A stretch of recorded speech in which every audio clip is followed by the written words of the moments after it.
चलिए जानते हैं भारत के हर जिला, हर क्षेत्र की फटाफट 50 बड़ी खबरों को सिर्फ 5 मिनट में। तो वीडियो को लाइक करके चैनल को सब्सक्राइब जरूर कर दें और अपने साथियों के साथ शेयर भी कर दें।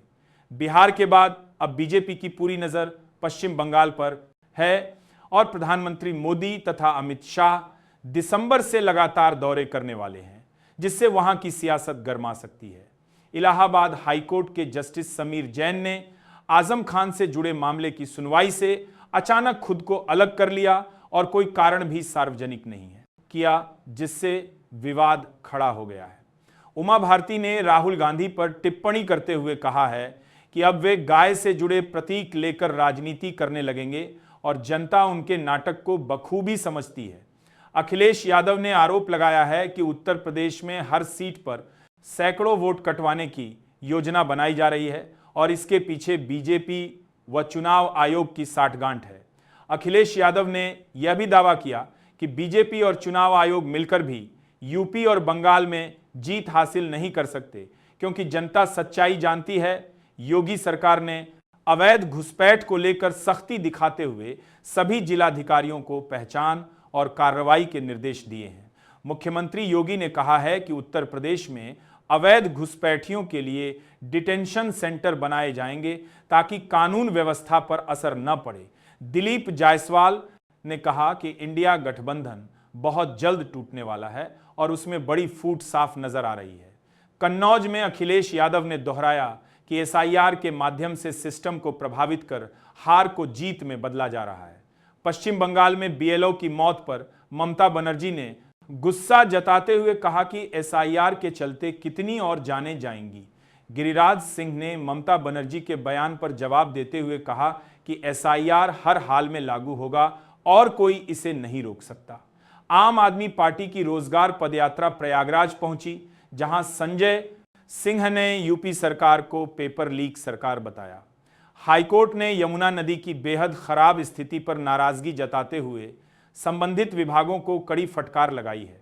प्रधानमंत्री मोदी और मैथिली ठाकुर की आपत्तिजनक एआई तस्वीरों व वीडियो के मामले में एफआईआर दर्ज की गई है और साइबर टीम सक्रिय हो गई है। यूपी में बिजली की दरें नहीं बढ़ेंगी क्योंकि विद्युत नियामक आयोग ने प्रस्ताव को नामंजूर कर दिया है।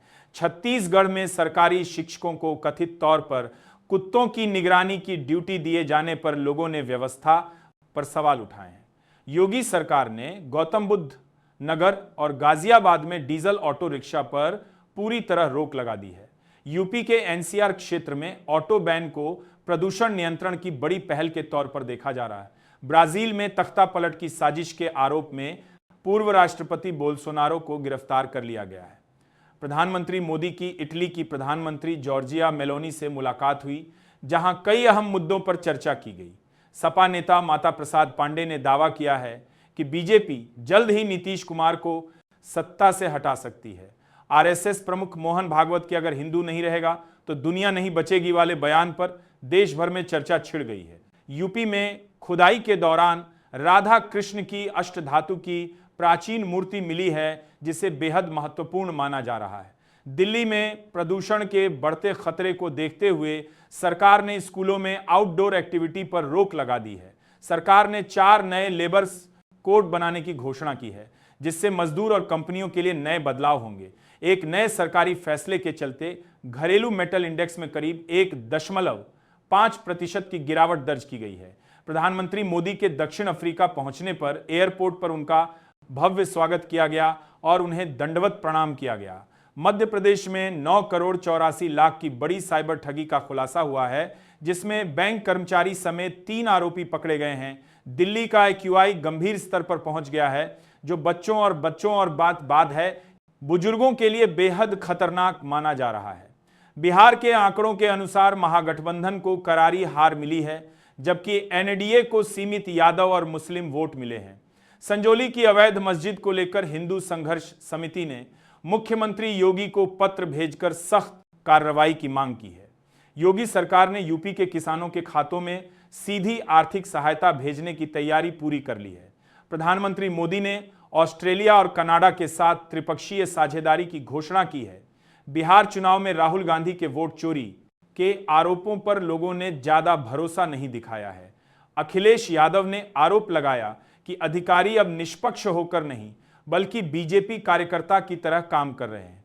तेजस्वी यादव ने चुनाव के दौरान भड़काऊ गाने बनाने वाले कुछ नेताओं और कलाकारों को नोटिस भेजा है। कांग्रेस ने बीएलओ की मौत के मामले में सरकार पर हमला करते हुए कहा कि एसआईआर को जल्दबाजी में लागू किया गया। गबीस के बाद आईबीएसए समिट में मोदी के डिजिटल इनोवेशन अलायंस प्रस्ताव पर समर्थन और विरोध दोनों देखने को मिल रहे हैं। एसआईआर के खिलाफ विजय की टीवी सुप्रीम कोर्ट पहुंच गई है और समर्थकों ने आंदोलन तेज करने की चेतावनी दी है। मौलाना अरशद मदनी के बयान पर सियासत तेज हो गई है और कांग्रेस व बीजेपी आमने सामने आ गई हैं। बीजेपी ने मदनी के लंदन और न्यूयॉर्क वाले बयान को भड़काऊ और गुमराह करने वाला बताया है। यूपी में 41,424 होमगार्ड और पंजाब में 6,110 आंगनबाड़ी पदों की घोषणा से युवाओं में उत्साह है। मध्य प्रदेश के कई शहरों में तापमान 10 डिग्री से नीचे गिर गया है और ठंड बढ़ गई है। राजस्थान के 4 शहरों में एक्यूआई 300 के पार पहुंच चुका है और हवा बेहद जहरीली बताई जा रही है। बिहार में घने कोहरे के कारण करीब 10 ट्रेनें कई घंटों की देरी से चल रही हैं। निफ्टी अपने ऑल टाइम हाई से सिर्फ 200 अंक के साथ बाधे दूर है और इस हफ्ते 26,277 का स्तर छूने की संभावना जताई जा रही है। हालांकि गिरावट का खतरा भी बना हुआ है।